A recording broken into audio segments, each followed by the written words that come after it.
One day right there in Alabama, little black boys and black girls will be able to join hands with little white boys and white girls as sisters and brothers. I have a dream today. I have a dream. My poor little children will one day live in a nation where they will not be judged by the color of their skin, but by the content of their character. I have a dream today. For more on U.S. Black History Month, VOA's Ignatius Annor joins me live from the Lincoln Memorial here in Washington. Hello, Ignatius. Hi, Esther. Lovely to see you again. It's Friday. It's Friday. So you are at another very historic building here in Washington. How is this month shedding light on Black Americans and how they've been able to triumph, show resilience, perseverance, and just celebrate this month that is specially set aside for them? Esther, so over the course of the couple of hours that I have been at the Lincoln Memorial, I've been speaking to some African Americans and particularly folks who identify as Black Americans in the United States. And they have been talking about the fact that they have been using their platforms, they have been using their voice to campaign and raise awareness about what the month means to them. Although for them, Black history, it's not only a one-time celebration, but something that should be done throughout the year. They are grateful for the opportunity to really show the power and the importance that, African Americans, including Black people in this country, continue to contribute to the culture and history of the U.S. And Ignatius, how are they advocating for equality and social justice?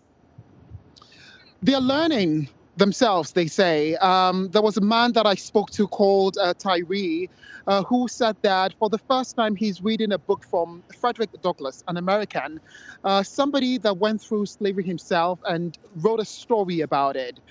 He wanted to use the opportunity to know the history for himself and pass that on. But beyond that as well, to have conversations with people who are non-Black people in the U.S., to get them on board, to talk about the contributions of Black people and why they continue to campaign, for example, for increased voting right and economic equality.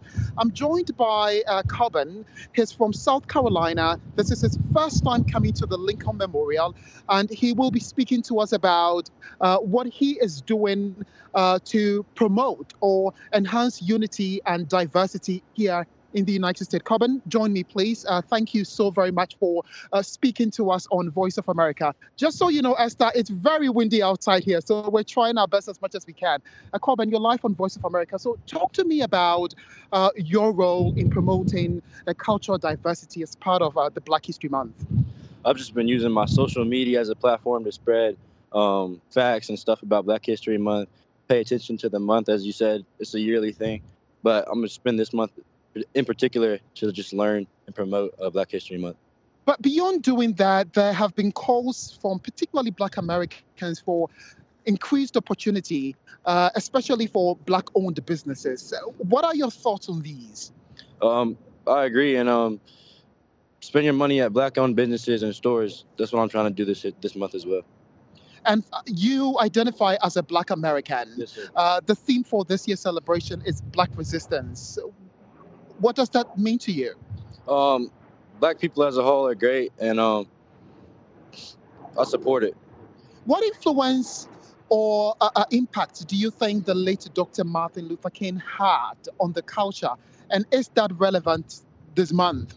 Oh, it's very relevant this month. He had a great impact on our culture, being peaceful, choosing the right versus the wrong, not to fight, to protest peacefully, and doing the right things the right way.